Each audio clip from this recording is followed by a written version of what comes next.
पिता पुत्र का अनोखा रिश्ता। भारतीय पिता पुत्र की जोड़ी भी बड़ी कमाल की जोड़ी होती है। दुनिया के किसी भी संबंध में अगर सबसे कम बोलचाल है तो वो है पिता पुत्र की जोड़ी में। एक समय तक दोनों अनजान होते हैं एक दूसरे के बढ़ते शरीरों की उम्र से, फिर धीरे से एहसास होता है हमेशा के लिए बिछड़ने का। जब लड़का अपनी जवानी पार कर अगले पड़ाव पर चढ़ता है तो यहाँ इशारों से बातें होने लगती है या फिर इनके बीच मध्यस्थ का दायित्व निभाने वाली माँ के माध्यम से। पिता अक्सर उसकी माँ से कहा करते हैं जाओ उससे कह देना, और पुत्र अक्सर अपनी माँ से कहा करता है पापा से पूछ लो ना। इसी दोनों धुरियों के बीच घूमती रहती है माँ। जब एक कहीं होता है तो दूसरा नहीं होने की कोशिश करता है। शायद पिता पुत्र नज़दीकी से डरते हैं, जबकि वो डर नज़दीकी का नहीं है, डर है उसके बाद बिछड़ने का। भारतीय पिता ने शायद ही किसी बेटे को कहा हो कि बेटा मैं तुमसे बेइंतहा प्यार करता हूँ। पिता की अनंत गालियों का उत्तराधिकारी भी वही होता है, क्योंकि पिता हर पल जिंदगी में अपने बेटे को अभिमन्यु सा पाता है। पिता समझता है कि इसे संभलना होगा, इसे मजबूत बनना होगा, ताकि जिम्मेदारियों का बोझ इसका वध नहीं कर सके।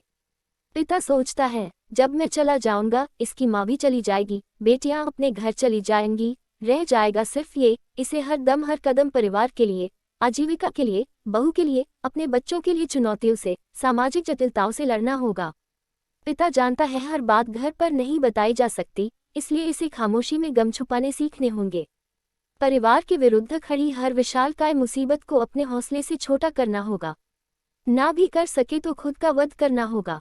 इसलिए वो कभी पुत्र प्रेम प्रदर्शित नहीं करता। पिता जानता है प्रेम कमजोर बनाता है, फिर कई दफा उसका प्रेम झल्लाहट या गुस्सा बनकर निकलता है।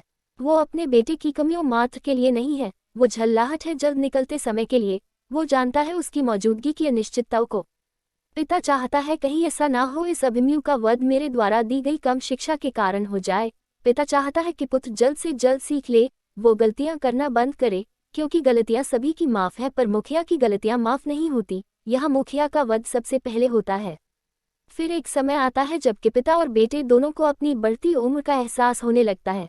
बेटा अब केवल बेटा नहीं, पिता भी बन चुका होता है। कड़ी कमजोर होने लगती पिता का सिखा देने की लालसा और बेटे की उस भावना को नहीं समझ पाने के कारण वो सौम्यता भी खो देते हैं। यही वो समय होता है जब बेटे को लगता है कि उसका पिता गलत है।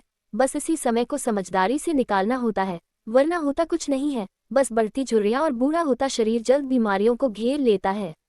फिर सभी को बेटे का इंतजार करते हुए माँ तो दिखी पर पीछे रात भर से जागा पिता नहीं दिखा। पिता की उम्र और झुर्रियां बढ़ती जाती है।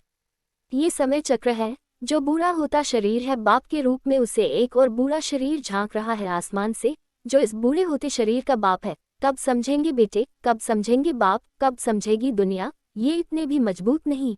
पता है क्या होता है उस आखिरी मुलाकात में, जब जिन हाथों की उंगलियां पकड़ पिता ने चलना सिखाया था वही हाथ लकड़ी के ढेर पर पड़े नग्न पिता को लकड़ियों से ढकते हैं, उससे तेल से भिगोते हैं, उसे जलाते हैं। ये कोई पुरुषवादी समाज की चाल नहीं थी, ये सौभाग्य नहीं है, यही बेटा होने का सबसे बड़ा अभिशाप भी है। ये होता है, हो रहा है, होता चला जाएगा। जो नहीं हो रहा और जो हो सकता है वो ये कि हम जल्द से जल्द कह दें हम आपस में कितना प्यार करते हैं। हे मेरे महान पिता, मेरे गौरव, मेरे आदर्श, मेरा संस्कार, मेरा स्वाभिमान, मेरा अस्तित्व। मैं न तो इस क्रूर समय की गति को समझ पाया और न ही आपको अपने दिल की बात आपको कह पाया।